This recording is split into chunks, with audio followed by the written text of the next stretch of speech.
ছাত্র জনতার গণ অভ্যুত্থানে স্বৈরাচারী শেখ হাসিনার পতনের ১ মাস পূর্তিতে শহীদদের স্মরণে বৈষম্য বিরোধী ছাত্র আন্দোলনের আয়োজনে সারা দেশে ছাত্র জনতা শহীদী মার্চ কর্মসূচি পালিত হয়েছে।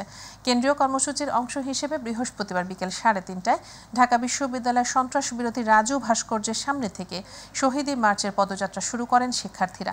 এতে ঢাকা বিশ্ববিদ্যালয় সহ ঢাকার বিভিন্ন বিশ্ববিদ্যালয়, কলেজ, কারিগরি, মাদ্রাসা ও স্কুলের শিক্ষার্থী ও সাধারণ মানুষ অংশগ্রহণ করেন। মার্চটি বিশ্ববিদ্যালয়ের রাজু ভাস্কর্য থেকে শুরু হয়ে নীলক্ষেত, সায়েন্স ল্যাব, কলাবাগান, সংসদ ভবন, ফার্মগেট, কারওয়ান বাজার, শাহবাগ, রাজু ভাস্কর্য হয়ে শহীদ মিনারে সমাবেশের মাধ্যমে শেষ হয়।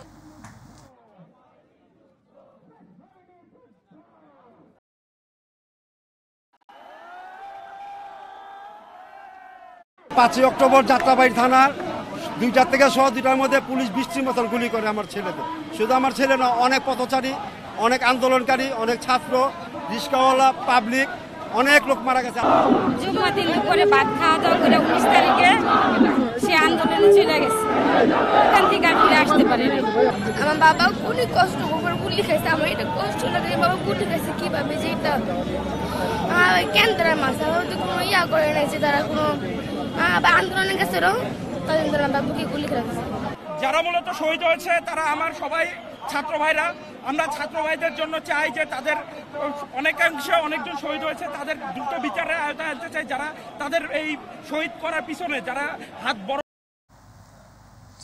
দর্শক, কেন্দ্রীয় শহীদ মিনার এলাকায় রয়েছেন সহকর্মী SM আরিফ, আমরা যুক্ত হচ্ছি তার সাথে। আরিফ, কর্মসূচিতে মানুষের কেমন অংশগ্রহণ দেখলেন আর সমন্বয়করা কি বলেছেন আমাদের জানান।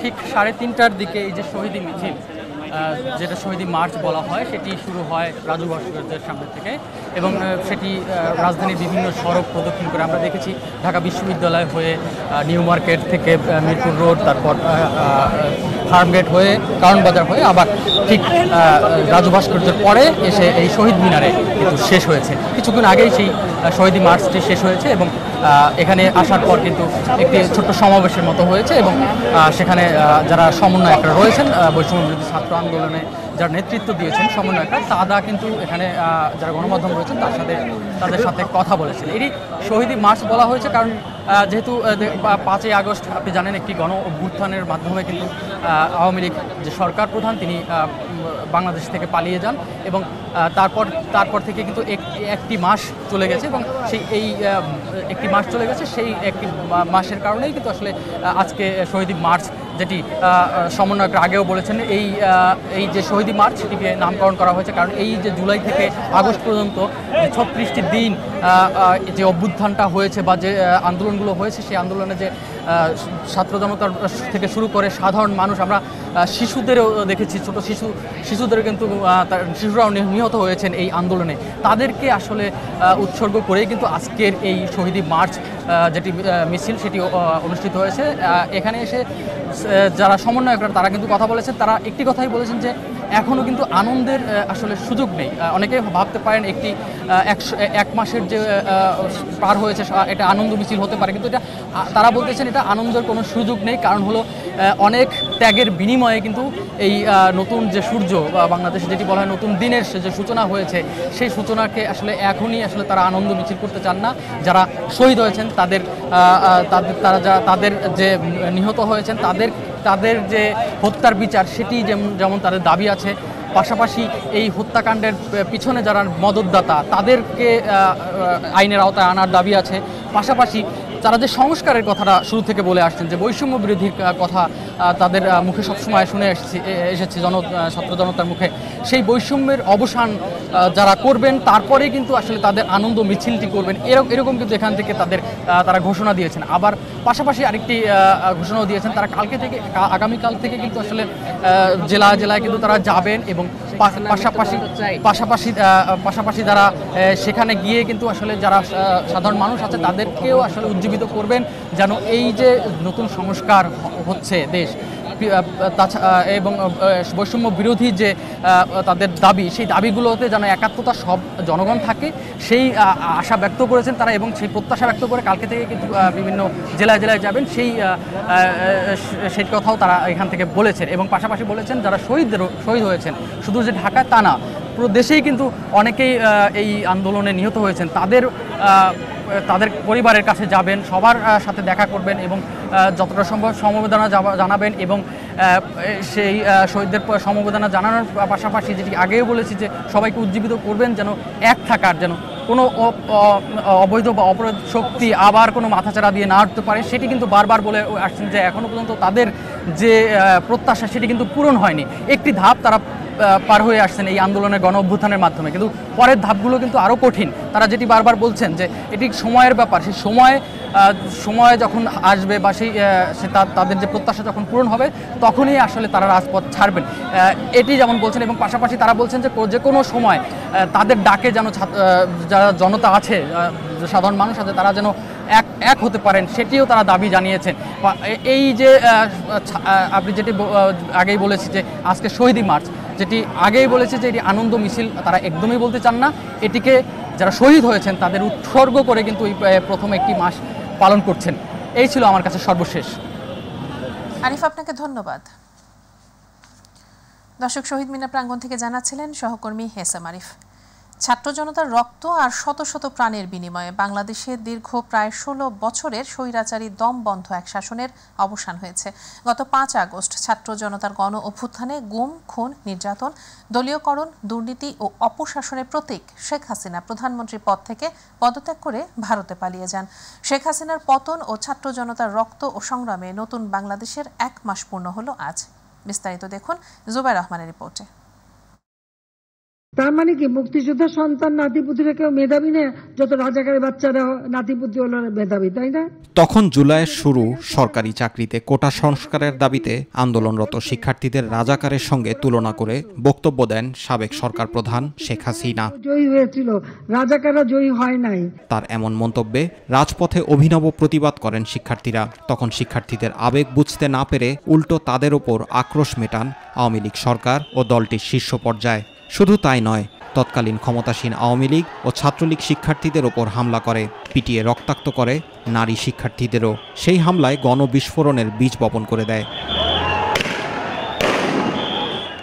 এরপর থেকেই এ আন্দোলনে গতি পাল্টে যায়, দাবি ওঠে নগ্ন হামলার বিচারের। তখনও শিক্ষার্থীদের সঙ্গে আওয়ামী লীগ সরকার কঠোর মনোভাব আর দমন নীতি চালিয়ে যায়। নিপীড়ন আর গণগ্রেপ্তার উল্টো বুমেরাং হয়ে ওঠে। বাড়তে থাকে শিক্ষার্থীদের দাবির তালিকা, তারা সাধারণ মানুষের সংহতিও পায়। এরপরও শিক্ষার্থীদের ঠেকাতে আওয়ামী লীগ সরকার একে একে ভুল সিদ্ধান্ত নেয়, অটল থাকে কঠোর নীতিতে। পুলিশসহ আইনশৃঙ্খলা রক্ষাকারী বাহিনীর গুলি ও আওয়ামী লীগ সশস্ত্র সন্ত্রাসীদের হামলায় প্রাণহানির ঘটনায় গণবিস্ফোরণ রূপ নেয়।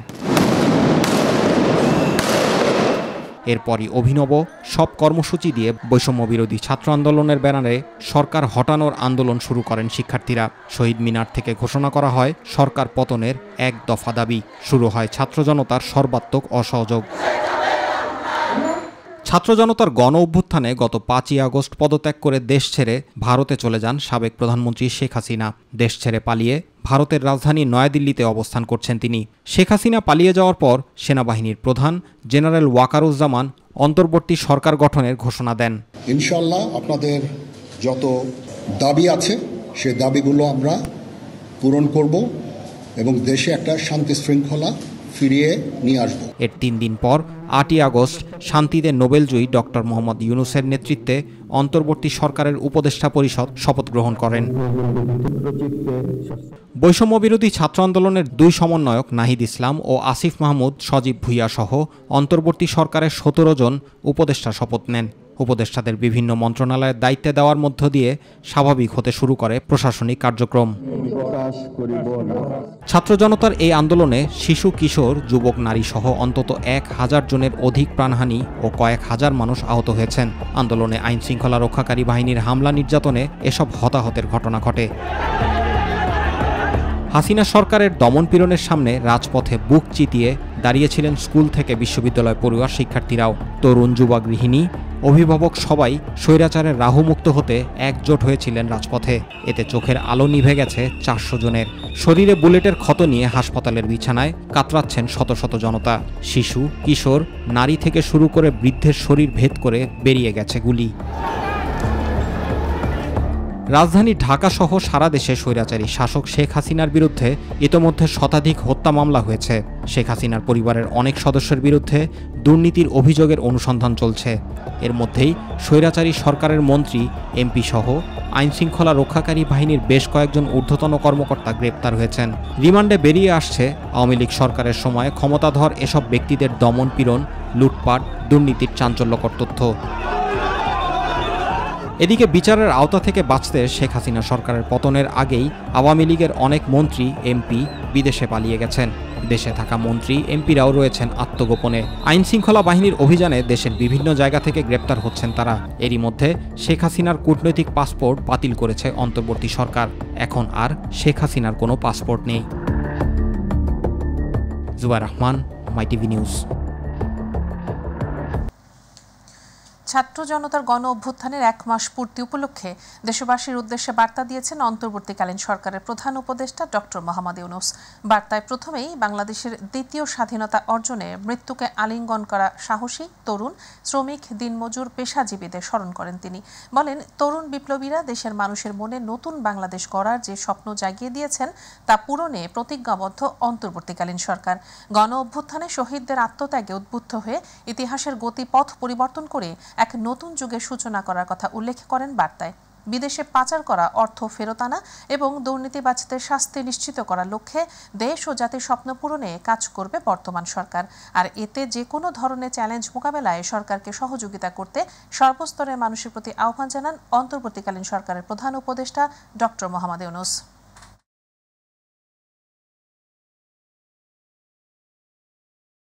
সশস্ত্র বাহিনীর বীর শহীদদের প্রতি গভীর শ্রদ্ধা জানিয়েছেন অন্তর্বর্তীকালীন সরকারের প্রধান উপদেষ্টা ডক্টর মোহাম্মদ ইউনূস। সকালে ঢাকা সেনানিবাসে শিক্ষা অনির্বাণে পুষ্পস্তবক অর্পণ করে শ্রদ্ধা নিবেদন করেন তিনি। পুষ্পস্তবক অর্পণ করার পর প্রধান উপদেষ্টা 1971 সালের মুক্তিযুদ্ধে সর্বোচ্চ আত্মত্যাগ করা সশস্ত্র বাহিনীর বীর শহীদদের স্মৃতির প্রতি গভীর শ্রদ্ধা জানিয়ে কিছুক্ষণ নীরবে দাঁড়িয়ে থাকেন। এ সময় গার্ড অব অনার প্রদান করেন সেনা, নৌ ও বিমান বাহিনীর একটি সুসজ্জিত দল। বিয়োগলে বাজানো হয় করুণ সুর। পরে প্রধান উপদেষ্টা সশস্ত্র বাহিনী বিভাগ পরিদর্শনে যান এবং 3 বাহিনীর প্রধানগণ সৌজন্য সাক্ষাৎ করেন।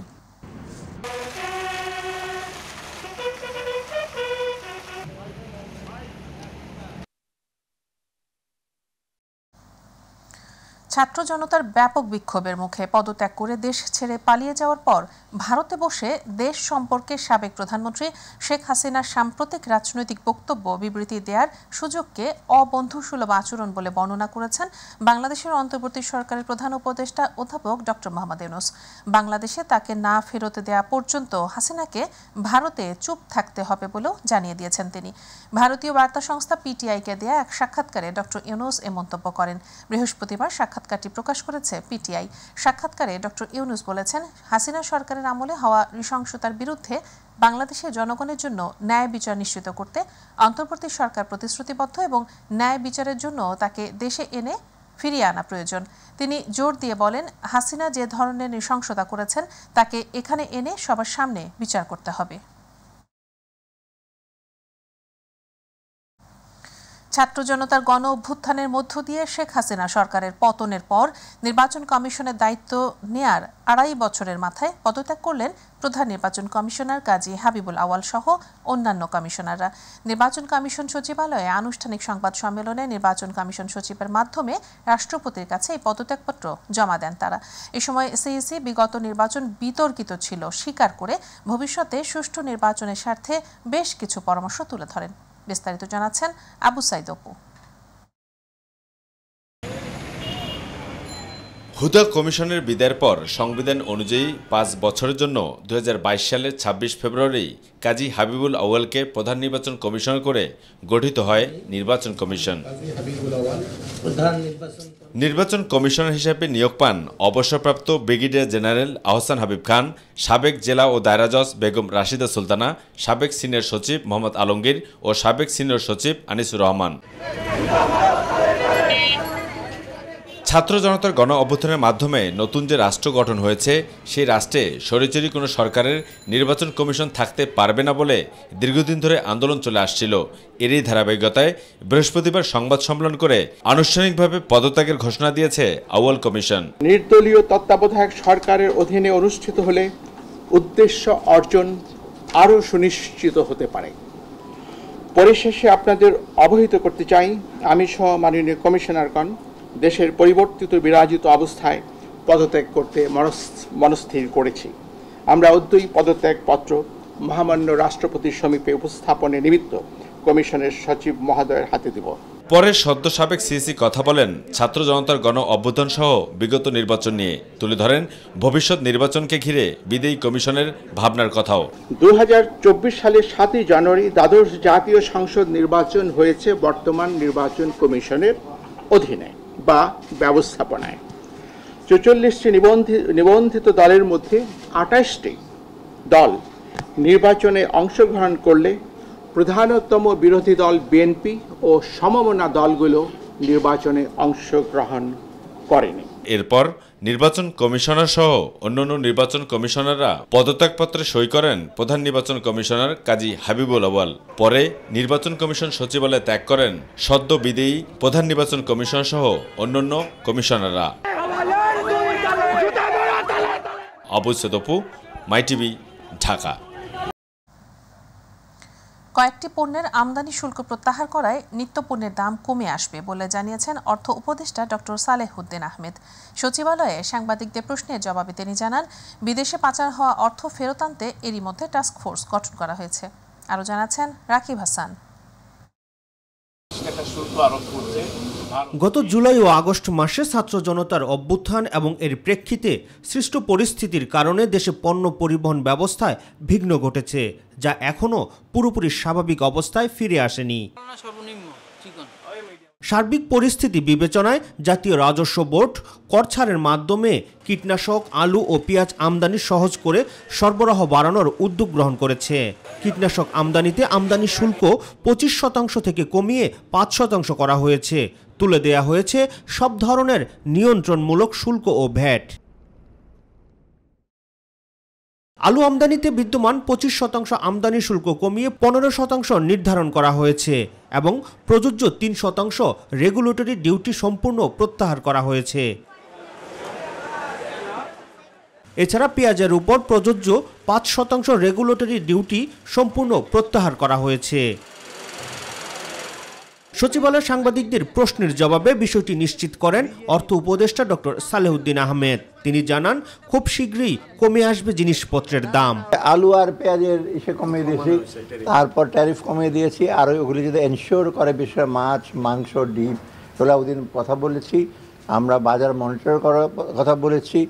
কোনো ক্রমেই জানি ওরা ইনপুট বেড়ে যায়, ফিডের দাম বেড়ে যায়, ওটার ইফেক্টটা যেন কোনো ক্রমে নেতিবাচক বিশেষত ভোক্তার উপর না পড়ে। সমস্যাগ্রস্ত ব্যাংকগুলোকে পুনর্গঠন করা হচ্ছে জানিয়ে বিদেশে পাচার হওয়া অর্থ ফেরত আনতে টাস্কফোর্স গঠন করা হয়েছে বলে জানান অর্থ উপদেষ্টা।